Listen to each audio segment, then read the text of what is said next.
Em nome de Deus, o clemente, o misericordioso, todo louvor seja dado a Deus, o soberano do universo, e que a paz e a bênção de Deus estejam com o derradeiro dos profetas, Muhammad. Eu queria compartilhar com vocês um pouquinho da trajetória, né? Cristianismo, quase judaísmo e islã.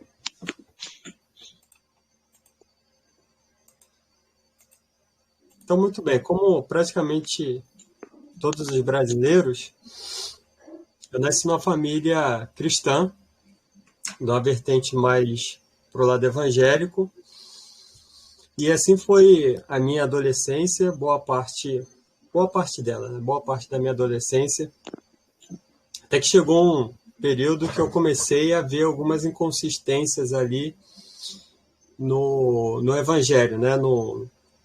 Nos livros intitulados Novo Testamento. Em especial pela figura do profeta Jesus, que a paz de Deus esteja com ele, sendo colocada como uma divindade, né?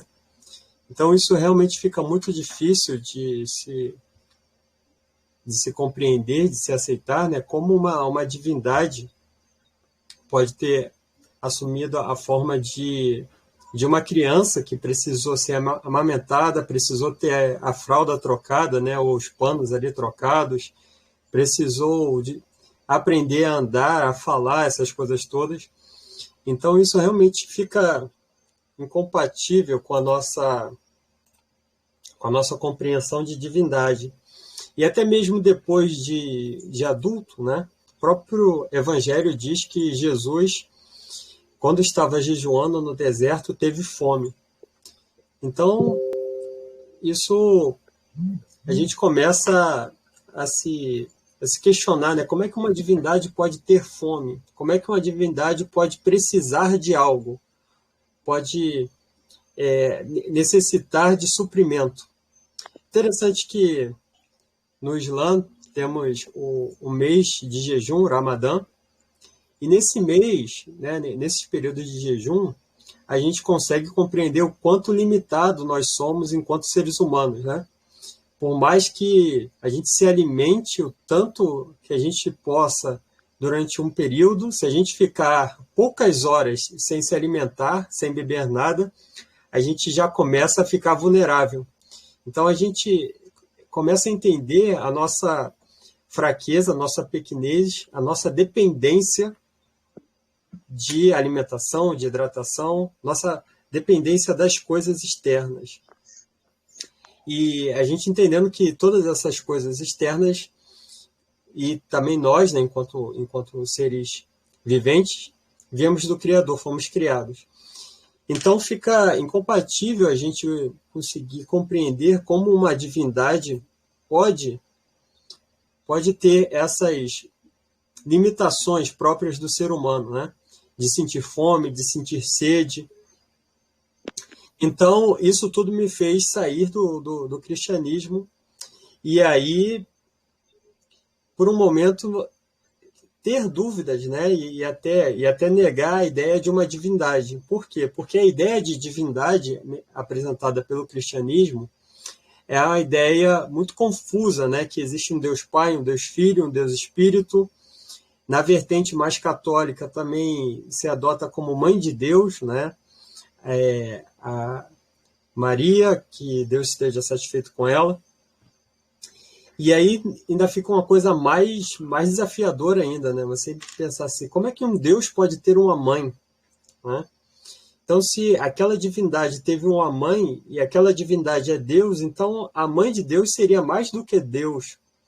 Então, isso tudo embaralha, né, a mente das pessoas. Por isso mesmo que a gente vê no cristianismo muitas pessoas largando o cristianismo assim que começa a estudar mais, né, ir para a universidade e começa a se deparar com muitos questionamentos e vê que a conta não fecha.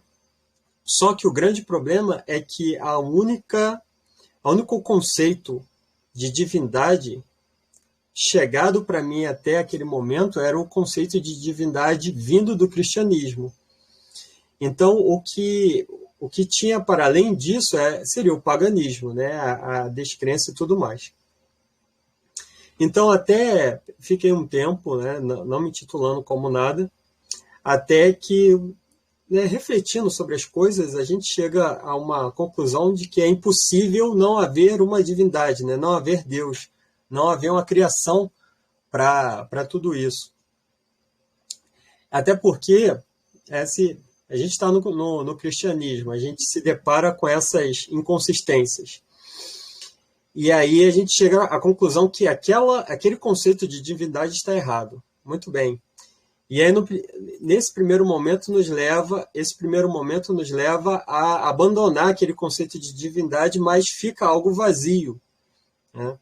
Porque uma reflexão mais apurada e lógica até vai nos levar à conclusão de que necessariamente tem que haver uma divindade, tem que haver um Deus para ter criado todas essas coisas, porque tudo existe de uma forma magnífica, de uma forma perfeita, né? Todos os sistemas, todas as multiplicidades de vida, né? E da interação de todos os sistemas que compõem o planeta e o universo. Então, assim, beira até o ridículo se pensar que tudo isso apenas surgiu do acaso, né? Da mera aleatoriedade das forças aí errantes. Então a gente chega à conclusão que, olha, precisa haver uma divindade, mas a divindade apresentada pelo cristianismo está incorreta, né? Então o que a gente faz?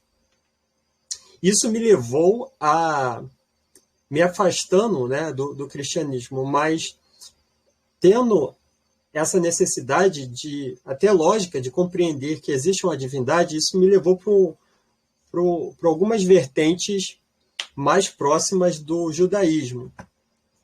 Só que o judaísmo em si nunca, no primeiro momento, não me era acessível, né, nem me chamou a atenção.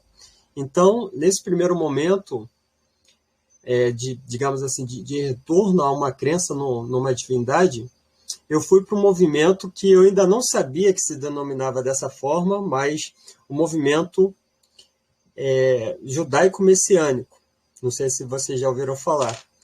Então, tem esse movimento judaico-messiânico que acredita na divindade, Deus, só que não vê Jesus necessariamente como uma divindade, né? Mas vê como o Messias, né? Um ungido por Deus para cumprir uma missão especial.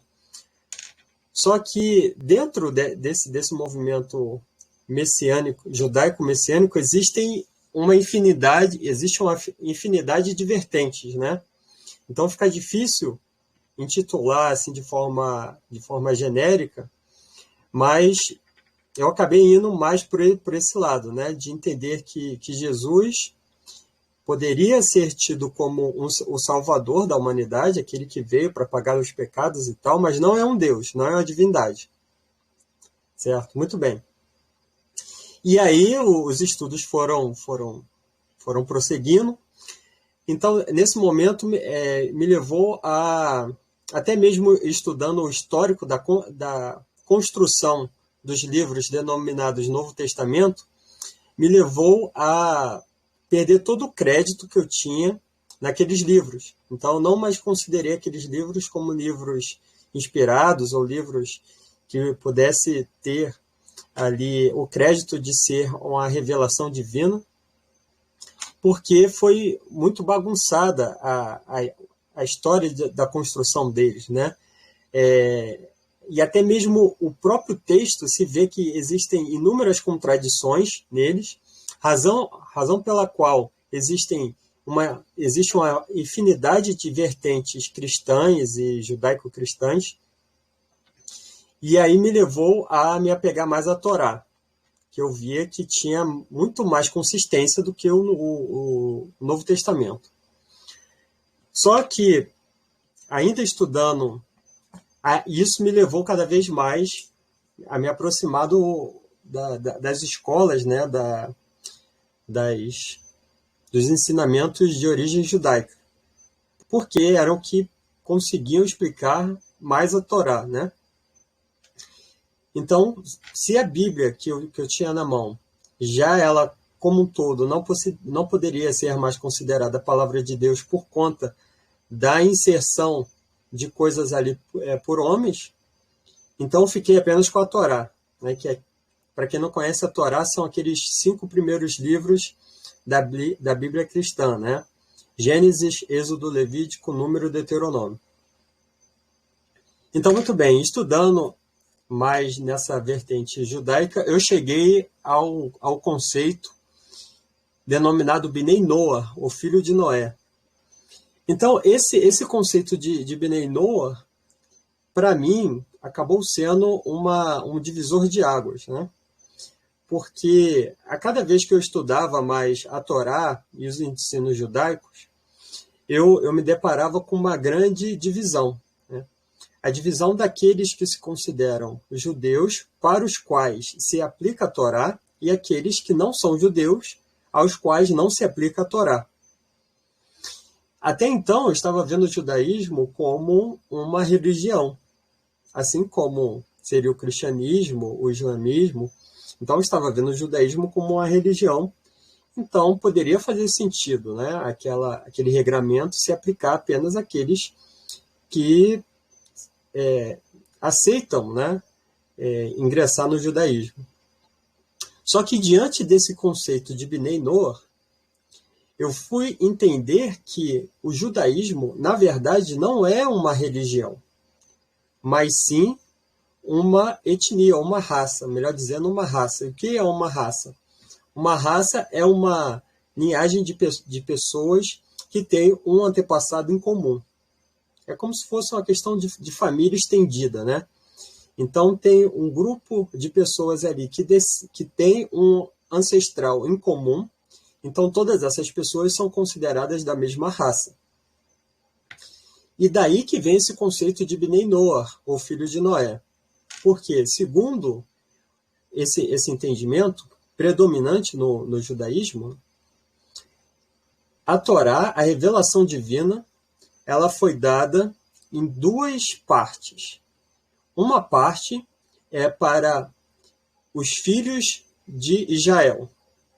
Israel é aquele antepassado Jacó, que a paz de Deus esteja com ele, e todos os seus filhos ali.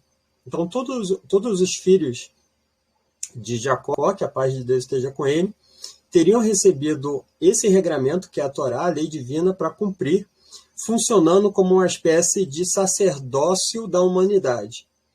E para todas as outras pessoas que não descendessem de Israel ou de Jacó, se aplicariam um outro conjunto de leis, que seriam as leis de Noé. Né? A gente lendo ali a Torá, a gente lembra que na história do dilúvio, contado pela perspectiva da Torá, toda a humanidade teria morrido, exceto Noé e seus filhos. Né? Então, toda a humanidade, segundo essa perspectiva, seria descendente de Noé. E uma pequena parte da humanidade seria descendente de Israel, que veio bem depois de Noé. Né? Então, eu fiquei assim, bastante perplexo com esse conceito, né? Com essa abordagem de que a Torá, ela, com todos os seus mandamentos, os seus preceitos éticos, morais, ela se aplica para um povo, né? Uma linhagem, uma raça, enquanto toda a outra parte da humanidade teriam apenas 7 leis para serem seguidas. E se a gente for analisar bem essas leis, são leis basicamente que distinguem a barbárie de uma civilização básica.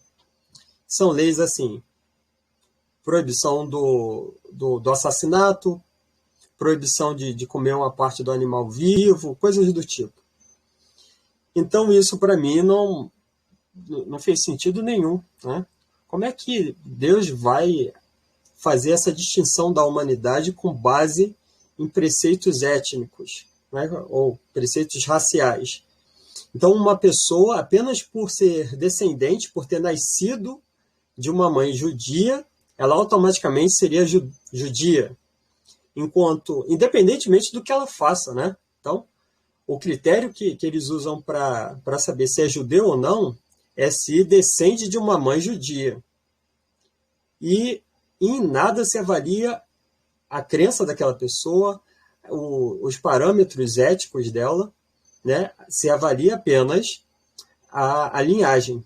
Enquanto uma outra pessoa que não tiver nascido de uma mãe judia, ainda que tenha uma crença monoteísta, tenha padrões éticos de acordo com as escrituras, essa pessoa não seria considerada uma judia.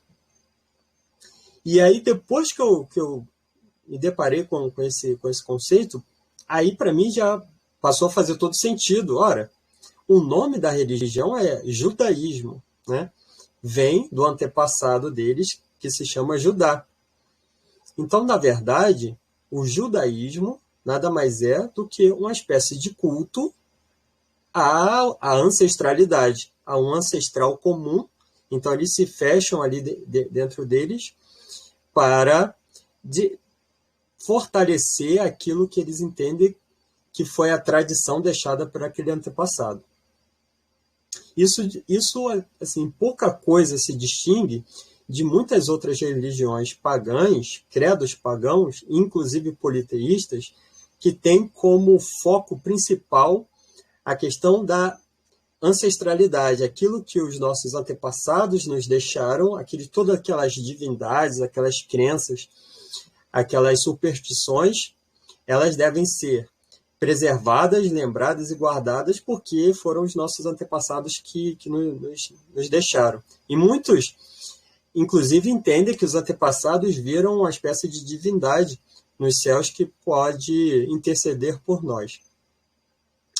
Então, diante dessa situação, meu chão meio que fiquei sem chão, né?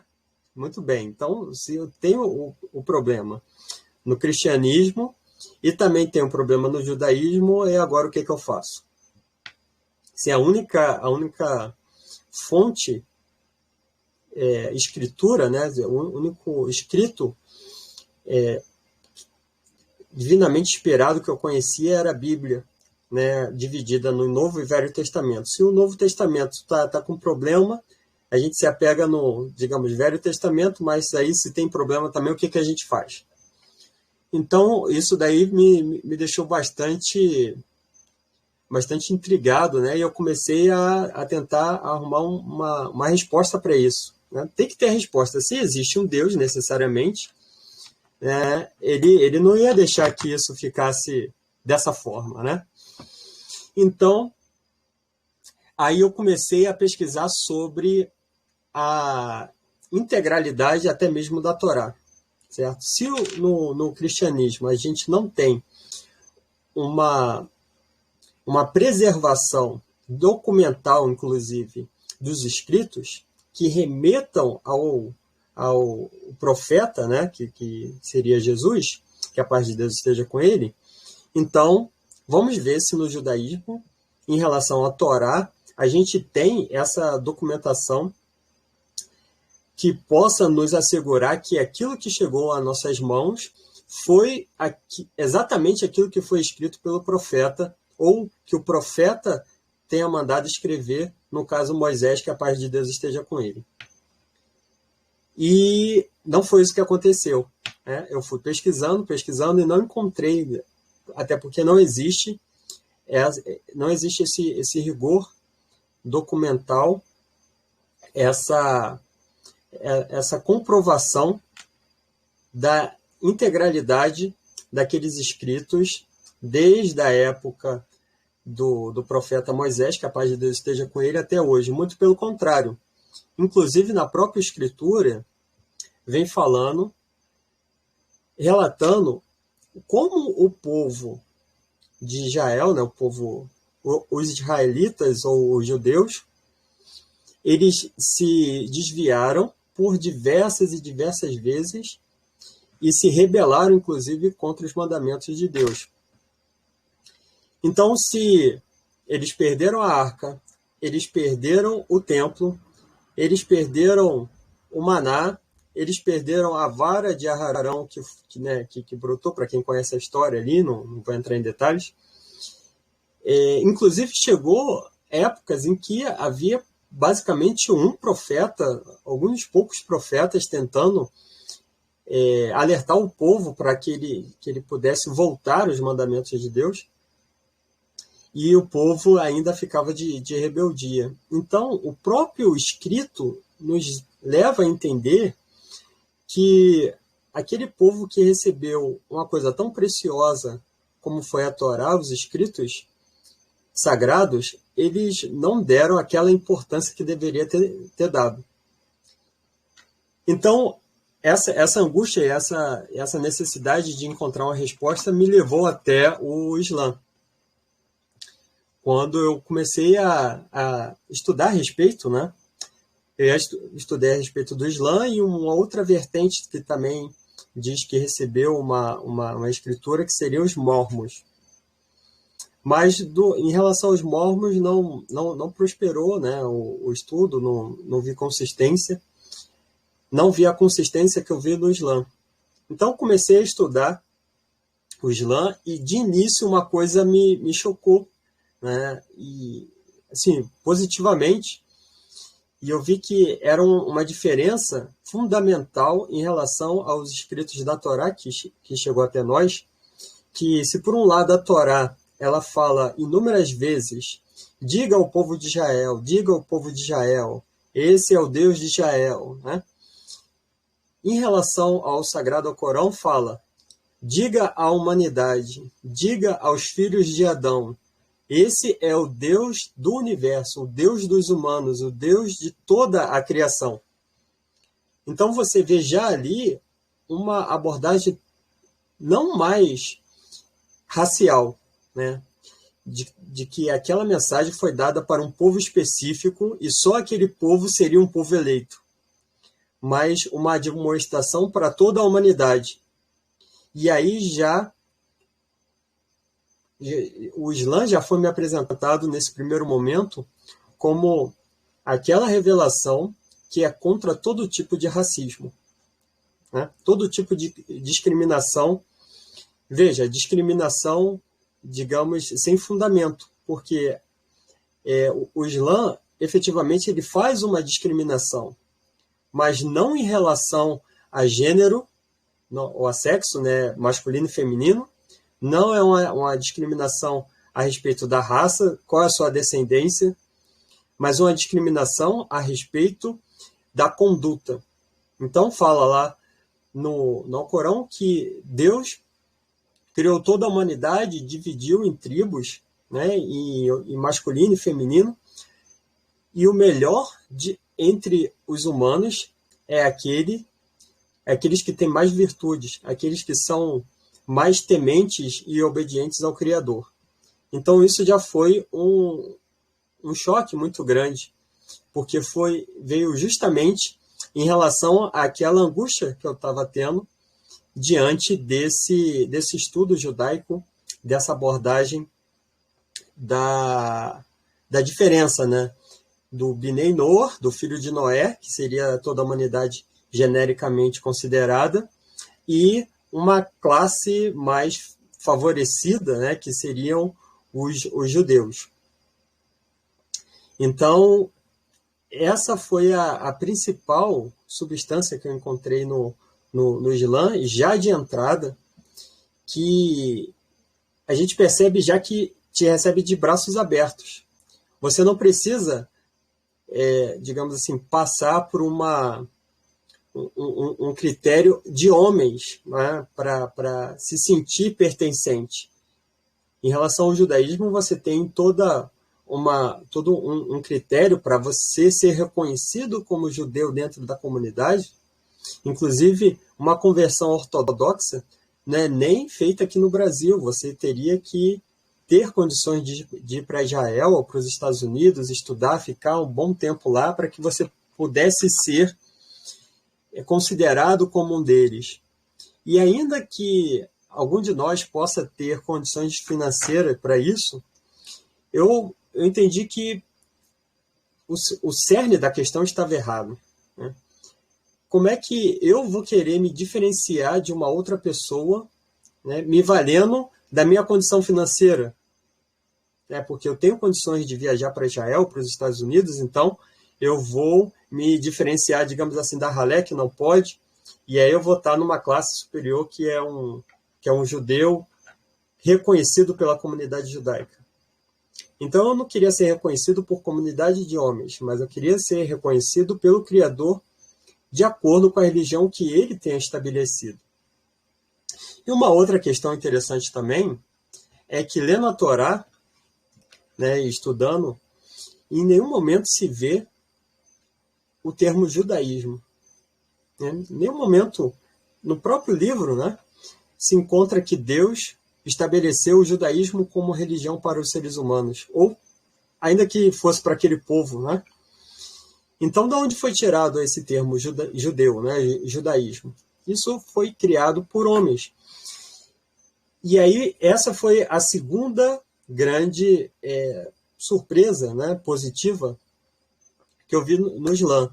Então, enquanto o cristianismo e todas as vertentes cristãs, se você for ver a doutrina que cada vertente segue, ela foi construída ao longo do tempo, seja da Igreja Católica, né, pelos concílios, seja nas outras vertentes por reformadores, por pessoas insatisfeitas que saíram e fundaram ali uma outra vertente, seja também no judaísmo, com todas as escolas rabínicas que ocorreram, né, durante os séculos, com a compilação de todas as orientações rabínicas, né, que foi feita no Talmud.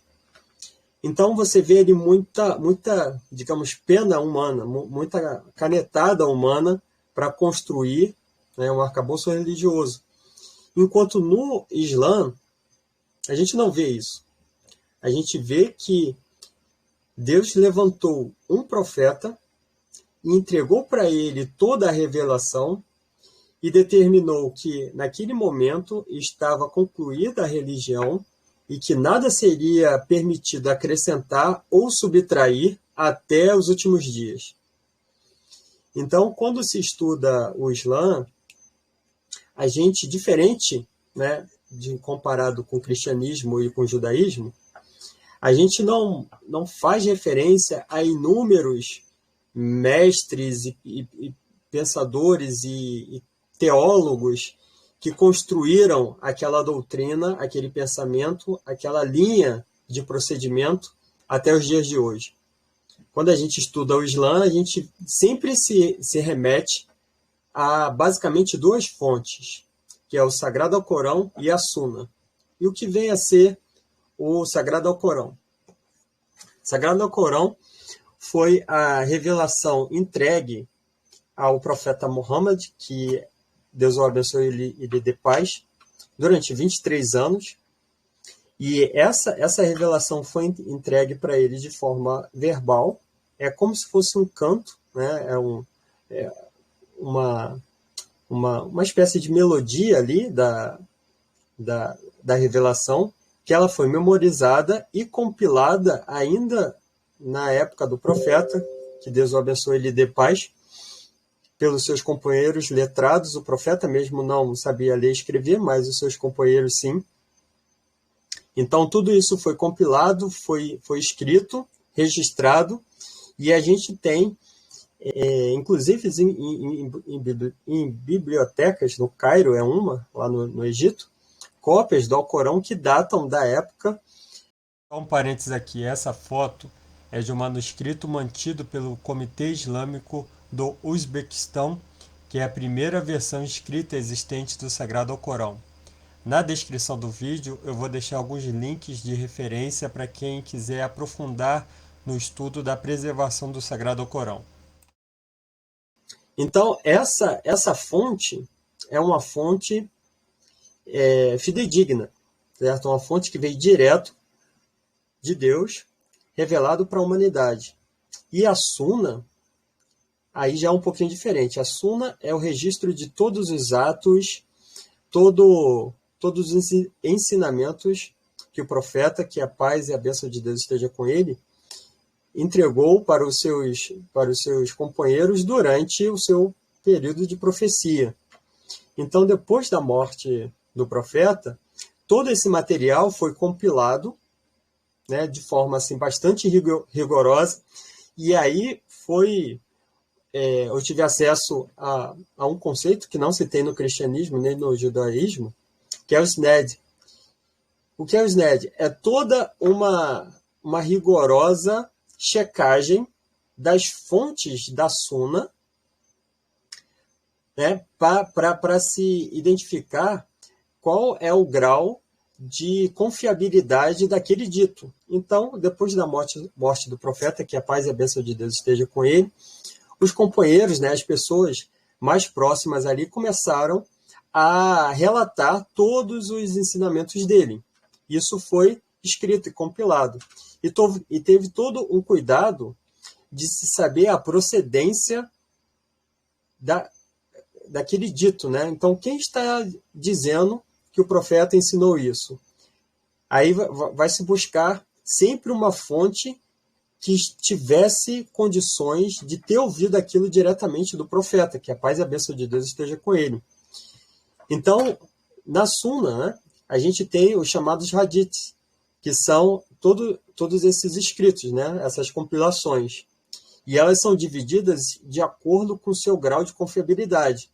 Então, tem aqueles hadiths verídicos, que passaram por toda uma checagem, tanto de quem está falando, da capacidade intelectual daquele que está falando, da proximidade daquele que está falando, que essa pessoa teve com o profeta, que a paz e a bênção de Deus esteja com ele.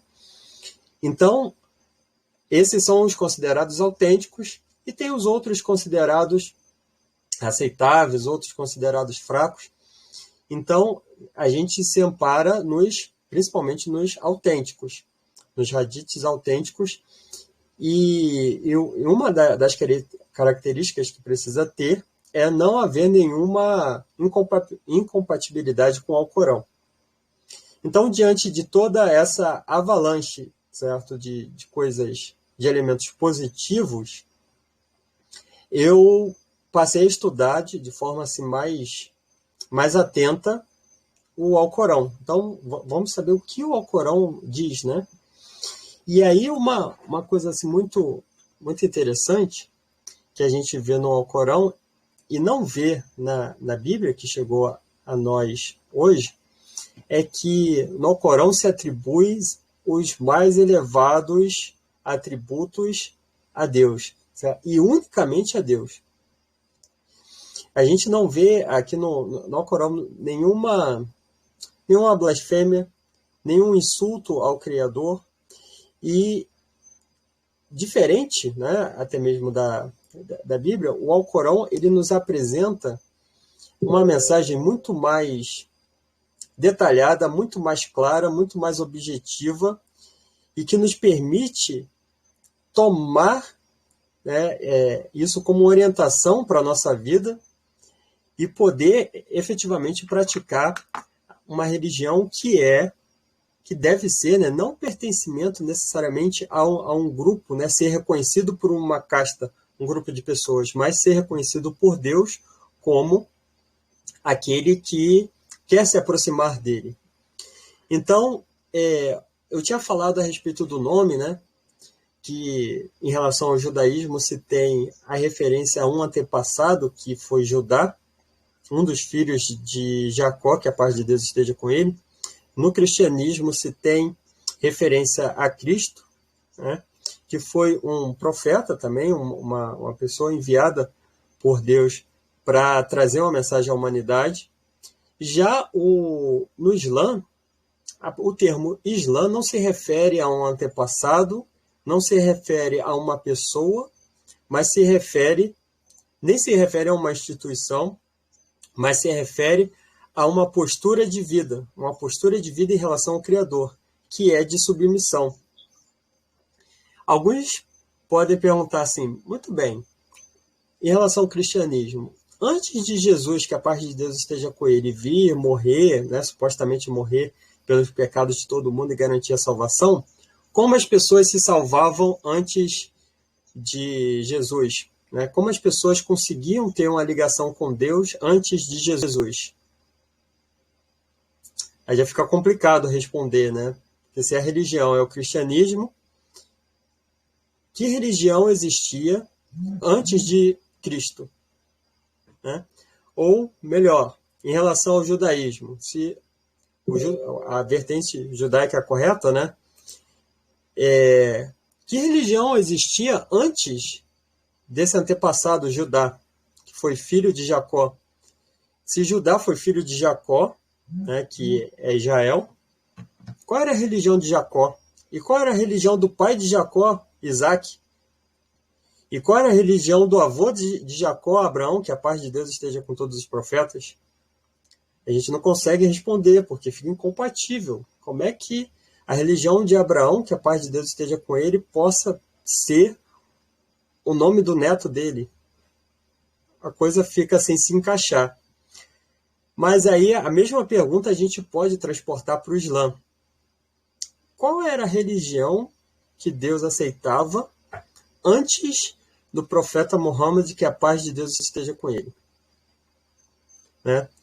Então, como as pessoas se chegavam a Deus e praticavam essa ligação com o Altíssimo antes do profeta?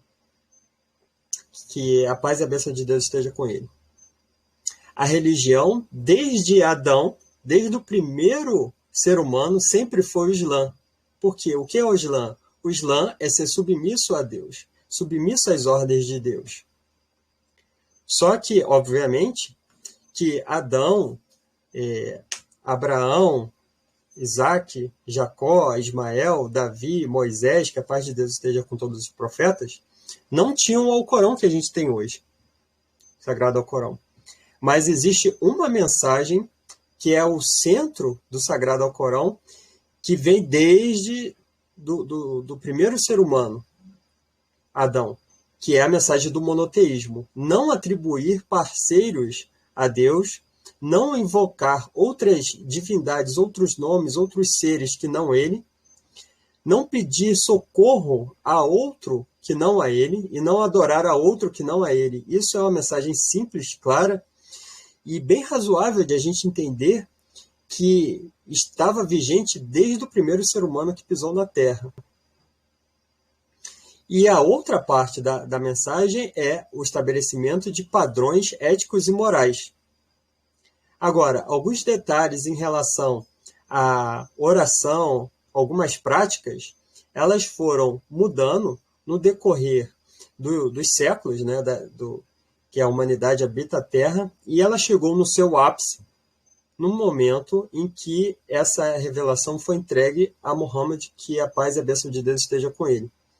Então, é razoável a gente compreender dessa forma, né, que Deus ele teve essa mensagem básica que nunca mudou desde o primeiro ser humano que pisou a Terra, mensagem do monoteísmo, de padrões morais e éticos básicos. Só que Deus, assim como a gente faz com uma criança, né, ou com qualquer um que tenha que aprender algo, a gente vai apresentando as lições de forma paulatina, da mais fácil para mais difícil, né? Da mais simples para mais complexa, para que a pessoa possa compreender. É assim que a gente faz, né? É assim que acontece quando a gente se empenha para aprender qualquer coisa. A gente entra num curso, seja ele de qual habilidade for, a gente sempre vai começar pelas partes mais elementares daquele conhecimento até as partes mais complexas. Então, enquanto a gente está na parte mais elementar, as provas de avaliação são com base na parte mais elementar. Então, era assim que as pessoas, os seres humanos, obtinham o paraíso, a aceitação de Deus, antes do Sagrado Alcorão. Eles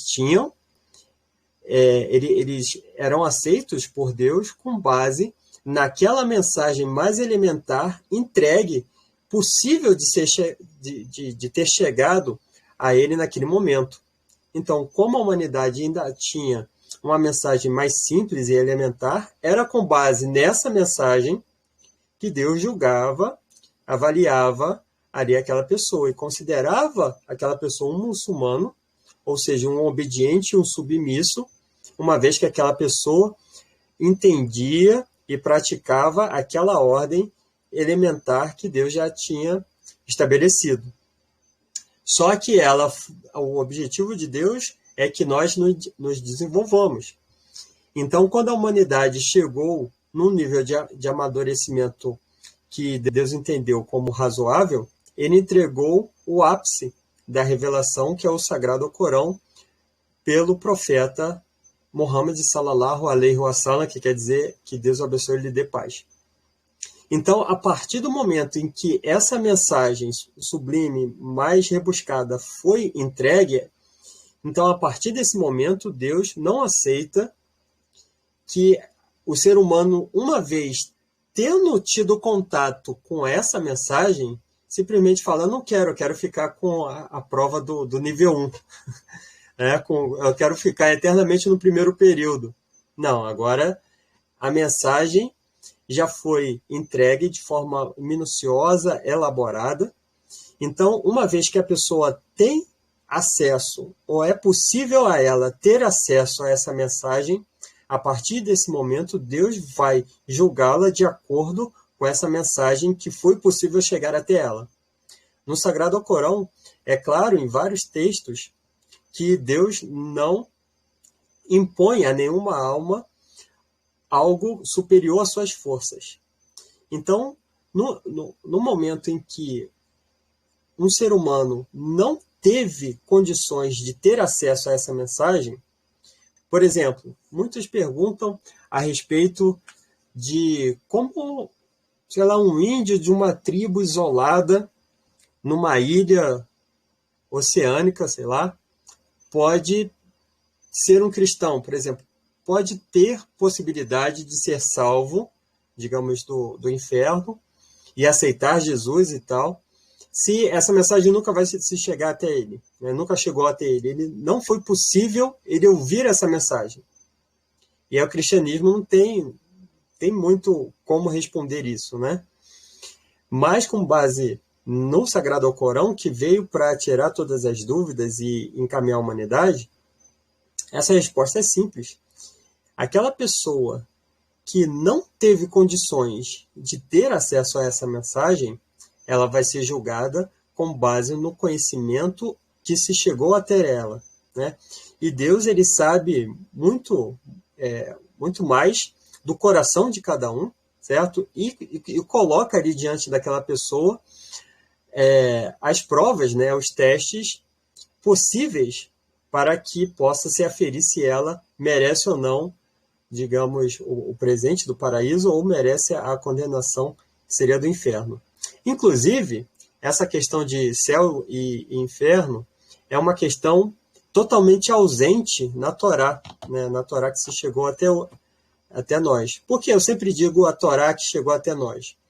Porque Deus, no Sagrado Alcorão, ele deixou claro que ele sim revelou uma mensagem sagrada para Moisés, que a paz de Deus esteja com ele. Contudo, essa mensagem ela não se manteve íntegra até os dias de hoje, não só os dias de hoje, mas já na época do profeta Muhammad, que a paz e a bênção de Deus esteja com ele.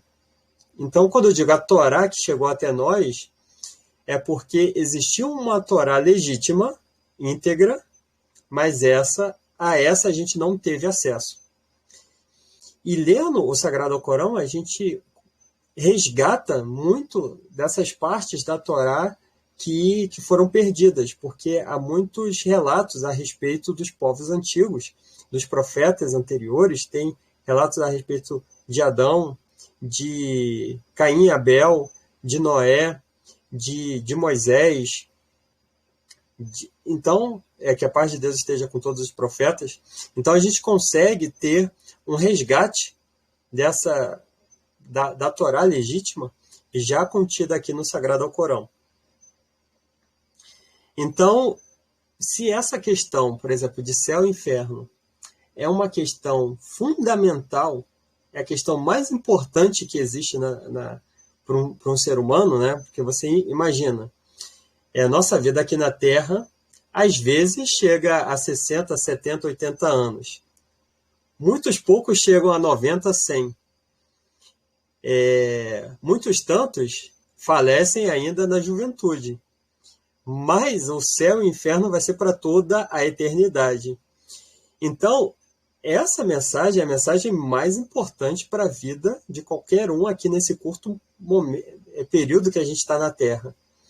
Então, já que essa mensagem é a mensagem de maior importância, não é crível, não é razoável a gente crer que essa mensagem não estivesse contida na Torá, na mensagem de Deus já desde os primeiros profetas, e que a gente não encontra na Torá de hoje. Se a gente lê a Torá de hoje do começo ao fim, em nenhum momento fala de céu, inferno, juízo final e coisas do tipo.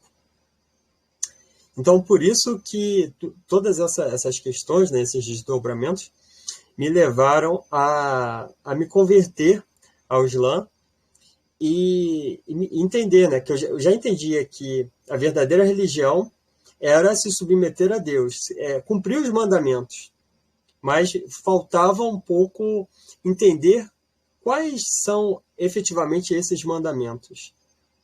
E aí a gente vai encontrando todos esses mandamentos, né, a conduta que Deus espera de nós para nos receber enquanto servos submissos, lendo o Sagrado Alcorão. Alguém tem alguma questão para levantar? Alguma pergunta? Alguma ponderação? Fique à vontade.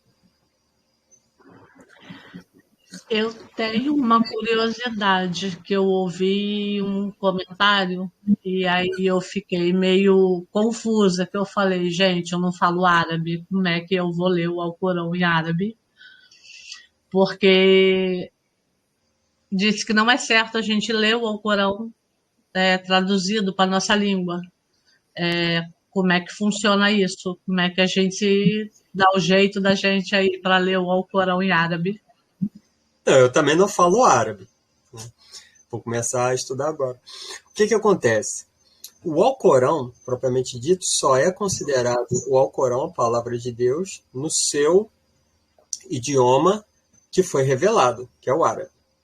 Pois é. Então, o que a gente, por exemplo, esse que está aqui na minha mão, até vem aqui escrito o significado dos versículos do Alcorão, do Alcorão Sagrado. Então, o que a gente tem é o significado deles. Então, não é crível também não é razoável a gente entender que Deus ele impusesse a todos que necessariamente precisasse aprender aquela língua para poder ter acesso, né, para poder, digamos, orar, para poder falar com ele, ouvir as instruções dele. Então não é razoável se entender isso. Até porque Deus, para ser Deus, é óbvio que ele transcende qualquer tipo de barreira idiomática. Então ele não está circunscrito a um idioma específico. Se fosse assim, não seria Deus, né? Seria, sei lá, um ídolo qualquer, uma pessoa.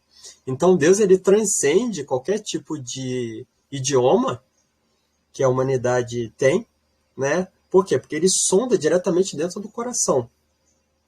Então não tem problema nenhum a gente ler o Alcorão em outro idioma. No caso, eu leio em português.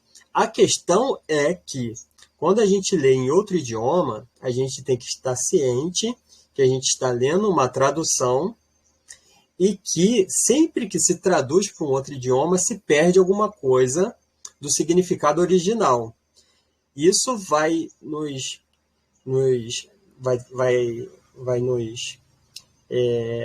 exigir que a gente entenda que aquela palavra que eu estou lendo, aquela frase que eu estou lendo, eu não posso me apegar excessivamente àquele termo que está em português, aquela palavra, né? Porque aquela palavra já é uma tradução da palavra original. Então, quando a gente lê outro idioma, a gente tem que ter cautela, pegar traduções, se possível, traduções diferentes, e sempre perguntando para aqueles que têm acesso ao idioma, o idioma no qual foi revelado, né, o idioma original, para tentar alcançar o mais próximo daquele significado original que se passou. Em relação ao Corão, isso é mais fácil porque tem todo um registro da vida do profeta, que a paz e a bênção de Deus esteja com ele.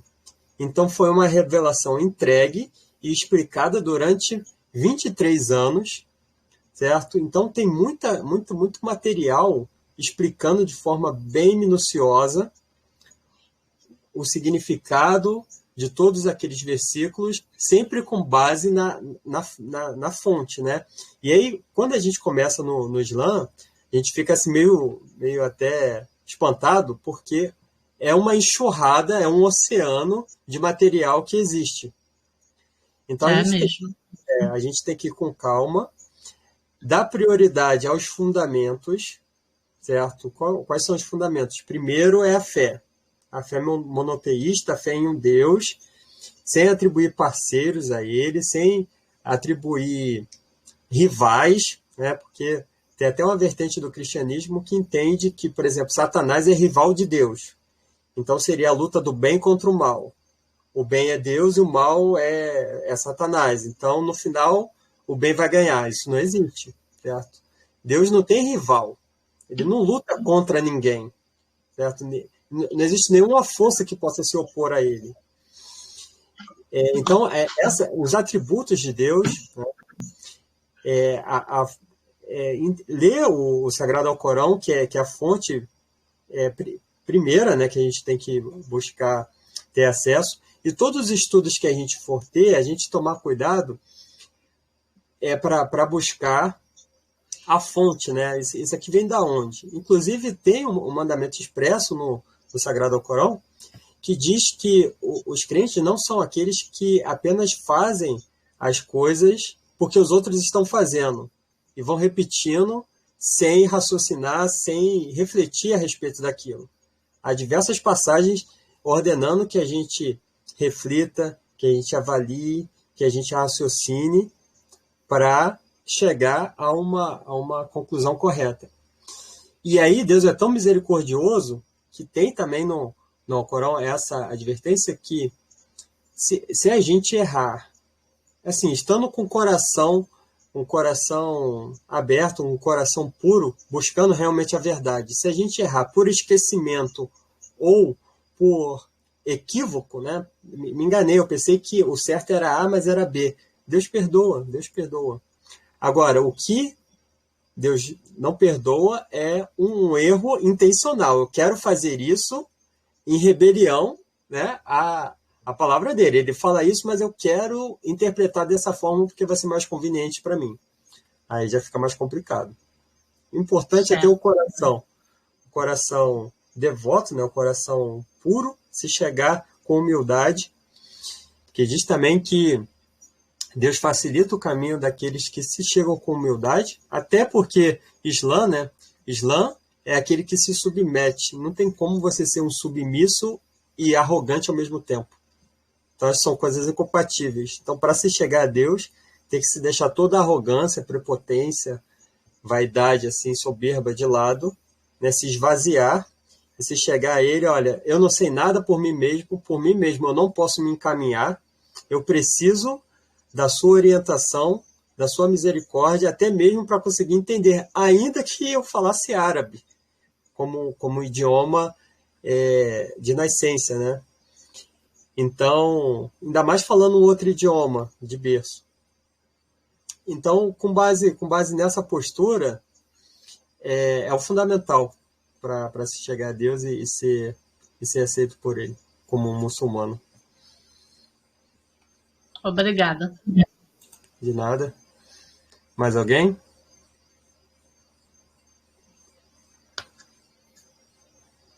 Oi, boa noite. Boa noite. Eu tenho uma dúvida sobre a questão da oração. Eu vi que são 5 orações, né, diárias.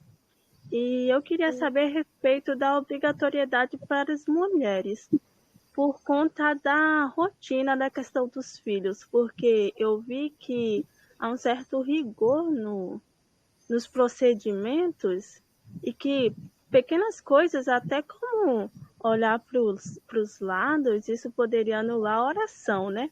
Aí eu pensaria assim, eu sei que tem uma janela de tempo, né, para que fossem realizadas orações. Só que uma casa assim que tem crianças pequenas, é muito difícil para uma mãe se isolar durante aquele período e conseguir fazer a oração com extrema concentração. Então, como ficaria nesse caso? É um pouco difícil não ser interrompida pela criança. Sim, mano. Uma boa pergunta. Existe uma questão principal, né, que é a sua pergunta, só que existe uma questão que precede isso. Por quê? Como eu falei, o Islã ele tem degraus, certo? Então,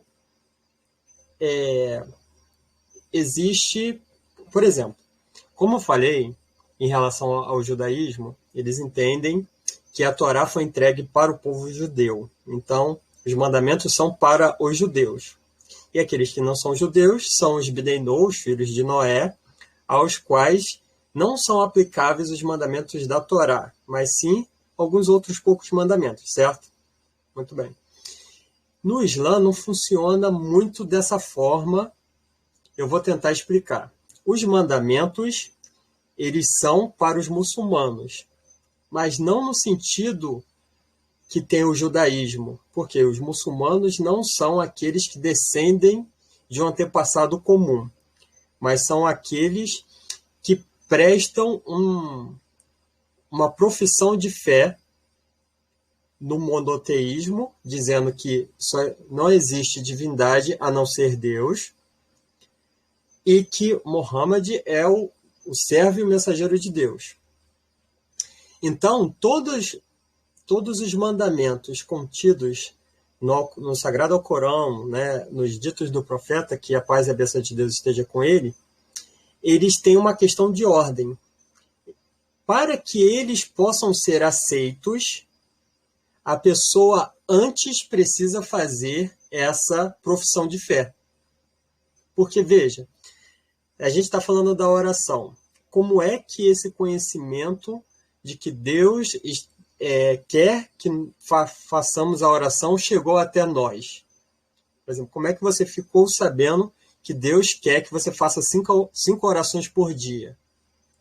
Você ficou sabendo porque chegou um profeta para dizer, certo? Então, esse profeta é Muhammad, que a paz e a bênção de Deus esteja com ele.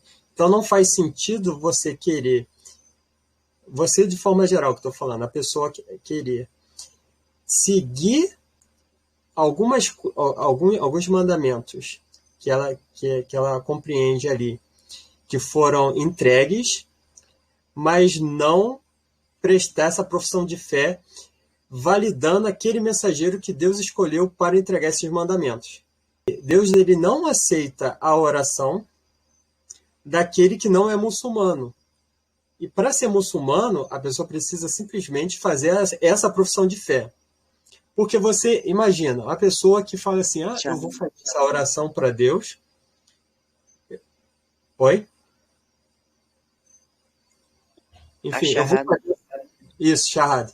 Eu vou fazer a oração para Deus, mas também eu tenho também os meus penduricalhos ali. Eu também faço uma fezinha para Iemanjá, eu também tenho Jesus aqui, que a paz de Deus esteja com ele como meu Senhor e Salvador. Eu tenho, entendeu? Eu faço a minha fezinha, vai que uma coisa não garanta, eu já tenho aqui algo de reserva. Então, para Deus isso é totalmente inadmissível. Para ele, a pessoa só pode se chegar diante dele se antes ela tivesse esvaziado de todas as suas idolatrias.